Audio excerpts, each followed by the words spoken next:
Surprise in Arizona. Hope you're having a super fantastic sparkling day. Welcome to Before the Dirt Nut podcast number 1999. Cracking the code, unlocking secrets in family records. This has to be one of my favorite things to do.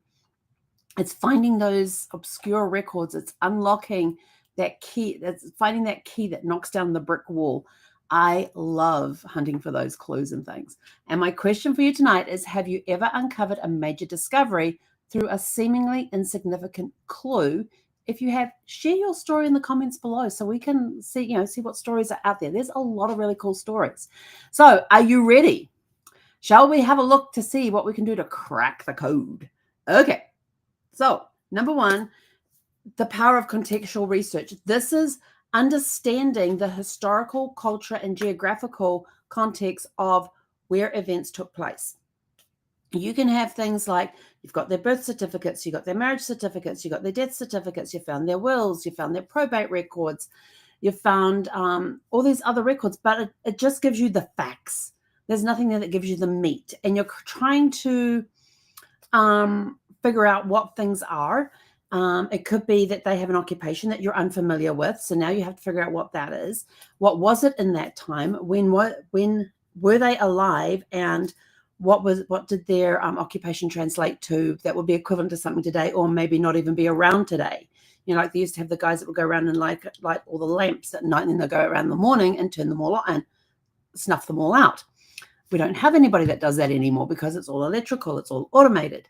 So it's finding things like this. It's when you understand the historical point of view, the culture that was around at the time, the geographical thing as well, because the geographical thing could be that at one point they were in one country and then there was somehow through some negotiations or something or a war or anything else, the borders got changed and now they were in a different country. Or it could be that they up and migrated to somewhere else. Why? What was going on in that point in time for them to be wanting to be able to do that? Then you've got those that where the county line changes, the town line changed, the town became a city, the street names got changed. So you need to look at the what was going on in that community during that time. What world events were going on that could have had an impact on your ancestors' lives, and maybe finding out what was going on at that time might lead you to other records that you could go and have a look at. So that's one thing. The other one is creative solutions for illegible handwriting. Yes, one of these is, in fact, somebody suggested this to me the other day, which I hadn't thought of, because when I did one of the courses I did, one of my week-long courses, they had a module there on deciphering handwriting. And I should have brought the books in. I've got a couple of books that help you decipher handwriting. But one of the things that they did was they said, take a pen. Hang on one moment, please. Take a pencil and a piece of paper, and while your eyes follow the loops and the dips and everything else, draw it down on your piece of paper. So as your eyes are following, your pencil is following it on the piece of paper. That can sometimes help you do that. But then somebody suggested if you can print off the image and then get some tracing paper and then trace the word, it might become more legible for you at that point.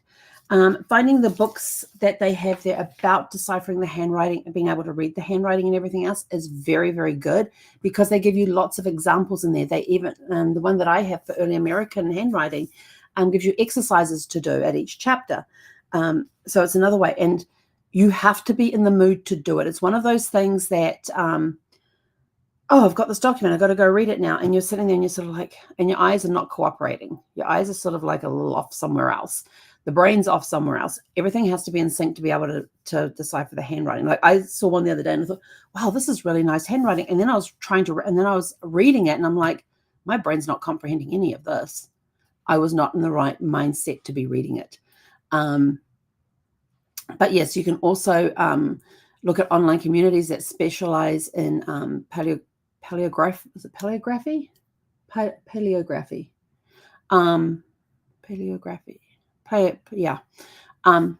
Handwriting. Look for tools online that can assist you with that. And some of the genealogy groups I'm in on Facebook, some have even suggested taking an image and putting it into ChatGPT and having it transcribe it. I have not tried that yet, so I do not know if it works or not. But some people have said that it has. So maybe AI is a way that you could go, that you could upload an image of the writing and have AI transcribe it for you and see what it comes up with. Just the thought. That's on my things to figure out and do. There could be clues hidden in plain sight. You could be looking at, if you're looking at a marriage certificate or a death certificate or a birth certificate or a census report, you might be looking over some important details. Like on the marriage certificate, who's the witness? Who was the person that reported the death, that gave them the information for the death? How are they related to the family? On the marriage certificate, how are the witnesses related? On a will, who is on there? Because remember when we talked about the laws and everything else, if you were inheriting or if you were if you were named in the will, you could not sign, you could not witness it. Even if you were just the executor of the will, you could not sign it. You could not do it. So who are these other people who have witnessed the will? Because obviously they are not heirs. They could be a distant cousin. They could be a next door neighbor. It could be a family friend. As long as they were not named in the will or the trust or anything like that, they could witness it. So it's looking at over those details as well. Who reported the death? How are they related to the person? Is it a next door neighbor? Is it a child? Is it a spouse? Is it a distant cousin? Is it an aunt, an uncle? Who is the one that provided the information? Because on death certificates down the bottom there, it will have the name of the person who provided the information. How are they related to the family? And how they're related to the family or not related to the family could give you some indication about how correct the information could be. It could be a next door neighbor. They may not even know who the parents' names were of the person, because usually on a death certificate, it asks for the parents' names of the deceased and what the mother's maiden name was and where they were born. And they may not know those details. They could just give their first names and the last name of the husband, but they couldn't give you the maiden name of the wife, but they could tell you maybe what country they were born in, whether they were born in America, whether they were born in the country you're currently in, or whether they migrated it. You don't know. So look for these things. And census reports, don't just look at the family entry. Who lived on that same street as them? I have, when looking at census reports, I found the family I'm looking for, but I always go, who else is on here? Is there any other family members? Oh, they've got the same last name. And you're looking at the thing going, yeah, I have a family on my family tree with those names. And now I've just found the census records for another family who is related to that one. It could be that the husbands are brothers, or there's a brother-sister. There could be a sibling relationship in there. They could be cousins, but there is some relationship in there when they're on this one street. And it was quite interesting to have a look at that and see who else was on there. And then I saw another name and I go, why is that last name familiar? So I went into my tree, did a search on that last name and came up with, oh, she's the sister of the husband of the head of the house of this family. So I was able to put pieces together. But by doing that, it gave me and so I just kept going through the census report, going to the page before and the page behind it, and finding more and more people that were part of this family. They all lived in this one community, and you had you had the parents there, and then you had their children were now spread out because of the year it was. They were all just about all on their own. They had their own families and everything else. And now you could have more information to go in the tree. So check on those. Name variations and spellings. Yes, this is important. It could be a phonetic spelling. The person who is writing it down is spelling it how they heard it, because the people they are talking to may not be able to spell their own name. They might be one of those ones that put an X on the page. So have a look at those.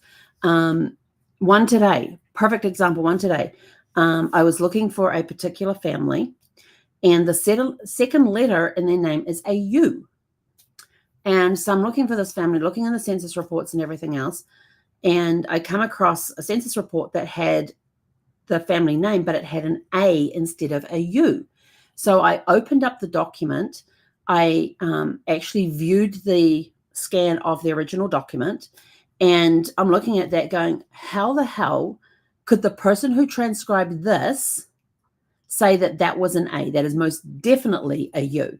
So I then went to the little button that they have where you suggest to change, and I put the reason that I wanted to change was a transcription error, and put in what the name was and how it was actually spelled. And it is very clear. I mean, this enumerator who had written this census report wrote very, very clearly. They had beautiful handwriting. It was gorgeous. It was easy to read, and it was very obviously a mistake on the person who was transcribing this, because they put an A instead of a U. And I'm looking at other letters, because sometimes when you want help deciphering, if you can figure out a couple of words, then you can look at, when you're looking at one that you can't quite read, look back at other words to see how did they write an A, how did they write an N, how did they write an R, how did they write an S, and so that can help you put the pieces together. But I'm just like looking at this going, there is absolutely no way that could have been interpreted as an A. Because I then went back and had a look at the other names where there were small A's in names, and I'm like, yeah, that's very definitely a U, and that's an A, and that is not an A like they've transcribed it. So I was able to put in the change for that. So now when you pull up this bracket, there's these square brackets, and inside the square brackets has the name of the person. Some people will go in and add in the maiden name of the wife. They'll add her maiden name in there so that you can make that connection. Unfortunately, it doesn't have a place where you can put sources to show that how that connection works. I'm just looking for those that have mistranscribed things and put things in there. So instead of having an A as a second letter, instead of having the U as a second letter, it had an A, and we were able to fix it, able to get that fixed in the way. Puppy girl. So look at those.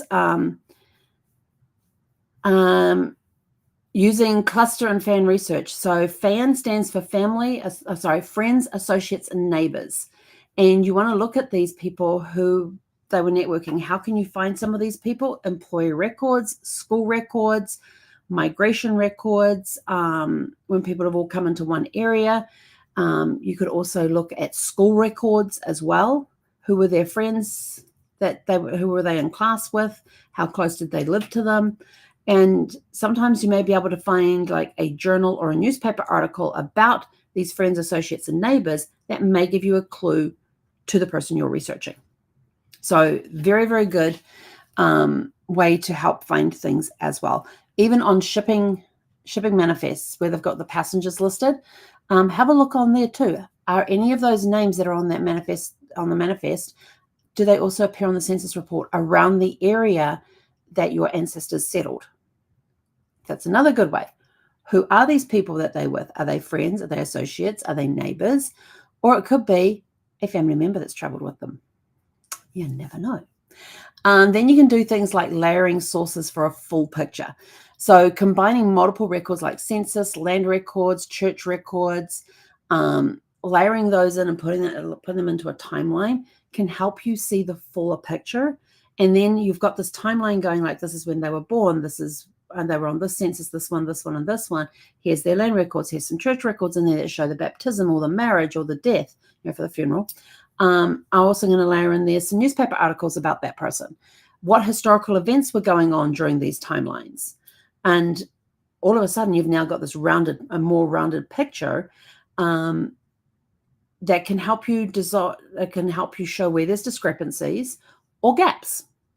So like, for example, you could have an age discrepancy that's different in the census, that's different to their obituary, that could be just different because of their baptismal record. Look for a military record at that point. Because remember, a lot of times when they went to war, they had an age restriction on that. Nobody under the age of, I think it was like 16, could sign up and fight. You had 14-year-old males that were signing up, and they added 2 years to their birthday. So they had just turned 16, or they'd added 3 years to make sure they were over the age of 16. And so finding those military records, you are going to find discrepancies in ages on some of them because they were actually underage, but they wanted to fight. So they made their birthday 2 to 3 years, depending on their age, 2 to 3 years older, maybe even a little more if they could get away with it, if they thought they could get away with it.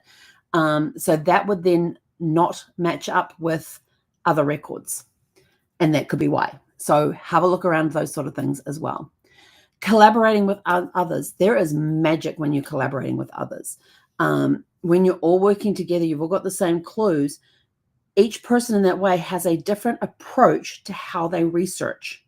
Not everybody researches the same way. You'll find some people that when they're doing this record, this is how they research. And there might be a group that follow that. But when they're looking at this record over here, they have a completely different way of approaching it. So when you're collaborating with others, you're getting a fresh perspective. They may have more information than you do. They may have different information than what you do. And collaborating with others doesn't just have to be family. It could be online forums. It could be genealogy Facebook groups. It could be family reunions.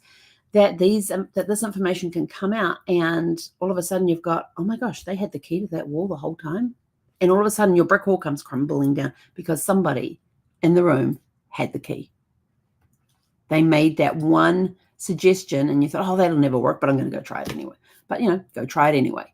And sometimes that is what happens, is that somebody gives you that little clue and you don't think much of it.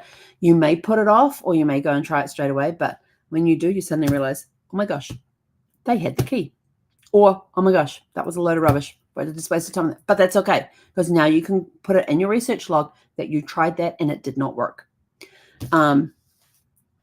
Another place that you can find hints and tips on things is in the genealogy, all the different genealogy books that are out there. There's books out there on families, on family stories and everything else. And what happens with those is that they put in there where they got their information from. They source their information.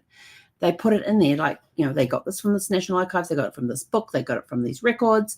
When you're reading those stories, all of their research information is backed up with sources so that you can go and look at those sources yourself. Maybe one of those sources could be the key you are looking for. Now, I remember, I think I mentioned this one last night or the other night. This book is awesome, In Search of Our Ancestors. This is 101 inspiring stories of serendipity and connection in rediscovering our family history. This is a book that went with the PBS series called In Search of Our Ancestors. This one has serendipity stories. It really does. Like, why would you go to this little town in the middle of nowhere? What led you up to being in that little town? And you look at all the steps to get you there, because it wouldn't have been something that you would have thought to go to. But these certain events happened that led you to this place. What are you sniffing at now? She's annoyed with me right now because I'm not giving her dog food. She's getting quinoa and pumpkin to settle her stomach. She's not a happy camper. And it says here, an American researcher who receives a trove of valuable family documents from an old man in Luxembourg trying to repay the debt he feels for American aid during World War II. A woman researching obscure records at a county historical society who discovers that the great-grandfather of the clerk helping her had also helped her grandfather as a signer to his citizenship papers. You never know what you're going to uncover. Yep. I have to tell you, these are then the little short stories too. Gotta find my favorite one is somehow they end up on the side of a road parked, and she climbs over a fence and ends up tripping over the headstones for her second or third great grandparents that they were driving to a little town about a couple of miles down the road to go to the cemetery there to see if they could find them. And something caused their car to break down. I can't remember what the reason was for it to break down. She ended up climbing this fence and walking in this field and literally tripped over their headstones.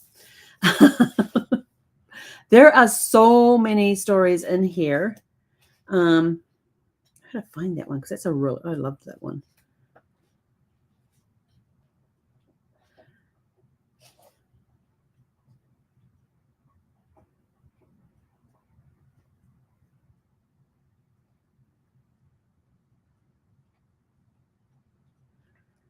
Well, what's this one? This was in the section. They have different sections. If at first you don't succeed. This is a really short one. Really short. I'm going to read it to you. It's called Ask and You Shall Receive. While researching my 18th and 19th century Masterton ancestors, my husband Larry and I wandered into the Brown County Historical Society in Georgetown, Ohio. There we were greeted with the often heard the courthouse burned tale that the genealogists so dread. That was our clue to go home frustrated, bemoaning our luck. But positive as we are, we said, okay, but what happened to the records? The archivist looked surprised and said that no one had ever asked that question. She told us that the damaged records had been preserved, burned edges and all, and were located in a warehouse a few blocks away. When we asked how we could search those records, she gave us the key to the warehouse.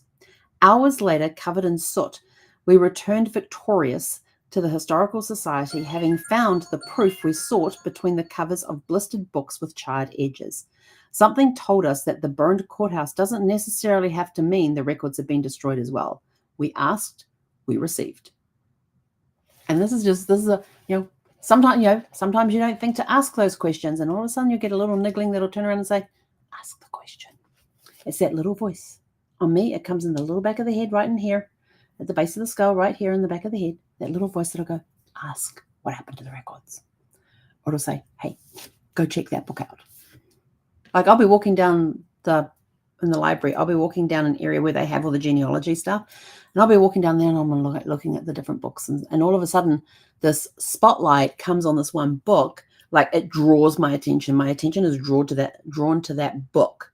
And I'm like, I don't think it'll be in there. But I go past it and I keep getting drawn back to that one book.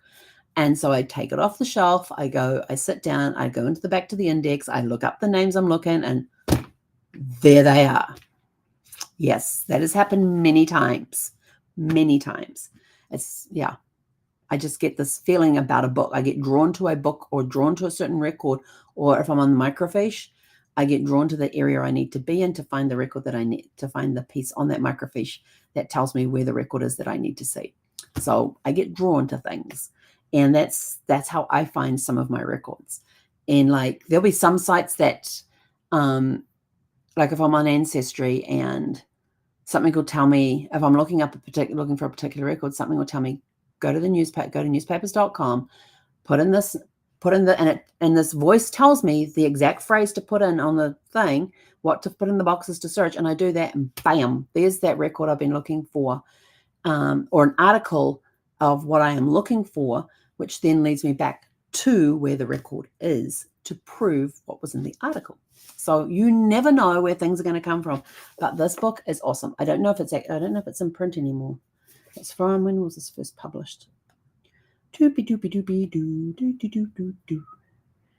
was published in 2000. Oh, this book's going to be 25 years old this year. But you know what? What's in here is still very relevant, because you can find ideas in here that will inspire you to, oh, let me go check that record. Oh, I'm looking for something similar to that. Let me go try this record, or go for a visit to this particular place and see what they have. So you never know where inspiration is going to come from, where that key is going to be. So remember, even if you've got records in front of you, don't just look at the person's names.